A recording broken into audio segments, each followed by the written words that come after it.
from Texas Station. We're here for the title matches of today's JBT event. It's Dallas Leong again looking to extend his all-time record with his 6th consecutive win. He became the first bowler to ever win 5 in a row yesterday. And playing 6 arrows different than we saw him yesterday, labels that ball for a double, which gets him into roughly a 10-pin lead right there. Bowling on a brutal Mexico City pattern. This is the Mexican Mafia pattern. Super, super hard. Yesterday the scratch cut was plus 84. Today the scratch cut was minus 111 in that area. It was triple digits under. So almost a 40-pin difference per game between yesterday's pattern and today's pattern. All these different factors, bowling balls, temperature, surface, it still comes down to pattern being the overriding factor in most cases. It's certainly it. PBA match play today, so they bowled best 2 out of 3 matches. Cortez qualified 2nd, Dallas qualified 4th.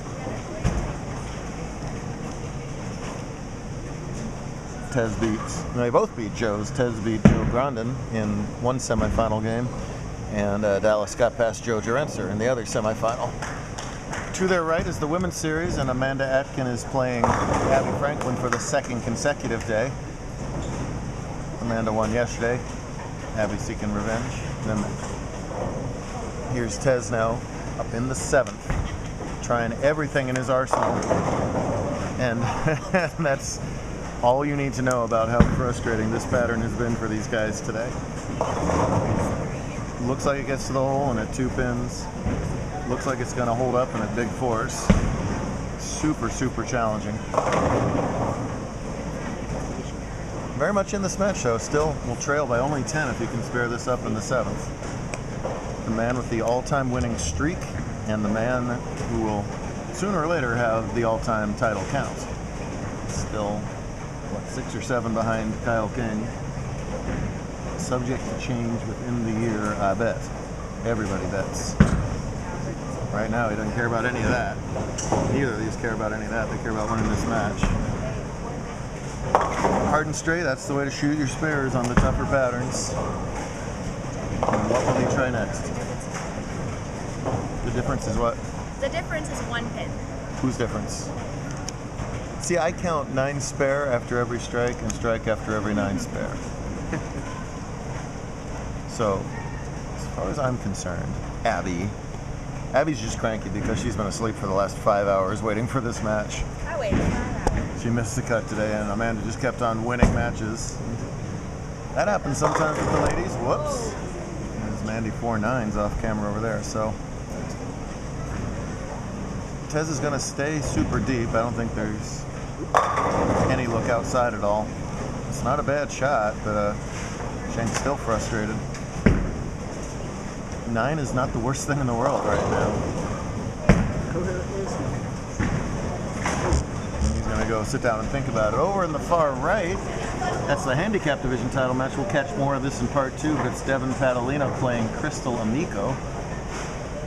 Crystal doesn't have a title. Devin only has a doubles win, so someone's going to get their first singles title over there. Yeah.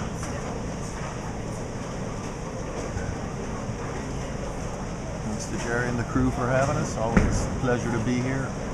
Texas. Tez is just trying to compose himself to throw his next ball. Just trying to get the ball right. These guys are such perfectionists in these kind of games will visually eat them up. But he regains his composure and covers his 10. He'll trail by 11 now, whether Abby thinks so or not. Abby does, however, have a double working here, so we'll catch her in the 6th frame. Yeah, 3 in a row. Abby's now leading the scratch title match. Dallas's winning streak began with the last New Mexico tournament of the season last year. Then he won the New Mexico invite. Then he won Arizona, something in between. TPC and then Desert Open. Yeah, that's it. Yeah, then he won TPC, then he won Desert Open, then he won yesterday for 5 in a row. Wow, that ball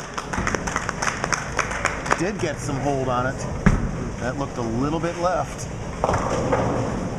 But well, you obviously don't win 5 in a row without being a great talent, but you kind of got to have everything go your way as well. And both of those things have happened, and that was a potentially decisive shot there in the 8th frame. No. And really, in those 5 and maybe 6 wins here, he might have played every arrow on camera.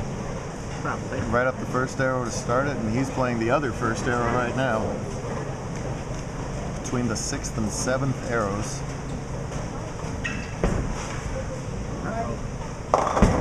Oh! And with a chance to almost ice it, it's a break right back. That ball did look pretty darn good till the end, and just it's hard to know what the ball's going to do in the last 5 feet of the lane right now. You get it where you think it should be, and then kind of put your shoulders up and go, please. It's the please pattern. Dallas capable of making this, but I don't know if he wants to give up the count to attempt it. He's taken the 2. I think that's by far the smart move here. We saw lots of matches today lost on people getting 7-0 or 8-1, stuff like that. So it's 158 through 9. Cortez trails by 7. So 31, 61, 90. So Tez can actually get strikes here in the 9th, 10th, and 11th and shut out Dallas. Boy, Leong had a chance to ice it in the 9th, and now he can be shut out on the bench. Yeah, nice. Oh, it's wiggling. Ooh. Not the shot he wanted, as you can clearly tell, but at least he didn't wash out. That's a big difference. Abby made a 4-9 over there. That's what that was all about. She's leading by 18 in the shooting in the 8th now.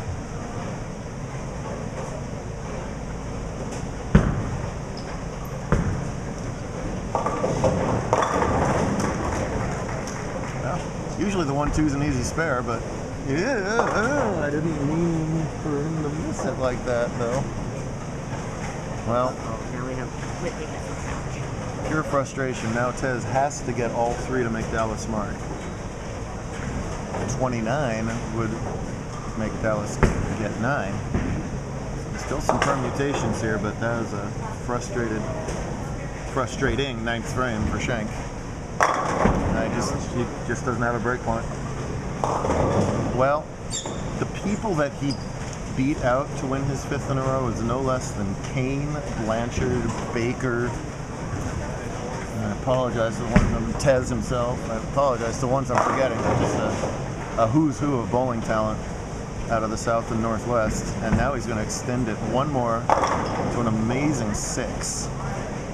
Not just 6 regular season, winning the Desert Open, the 3 hardest patterns of the year, winning the TPC, the toughest field of the year, winning an invite, where there's a lot of luck involved in winning invites, quite honestly, and then just doing what it takes in the regular season events for 6 scratch tournaments in a row. no fall conference this year. Salad for everybody. The all-conference race might be over, who knows? Well, a disappointing 156 for Schenck. And it is Dallas's world, and we all live in it. Steve Schenck, enjoy your drive home. Dear. It's greatness, folks. Yeah, think that doesn't mean something to him? Never believe it. By the way, all you keyboard jockey haters on Dallas, oh, you beat the kids again? He's paying for school by doing this, and every other 21-year-old has a chance to do it as well. So eat it. Eat it. That too.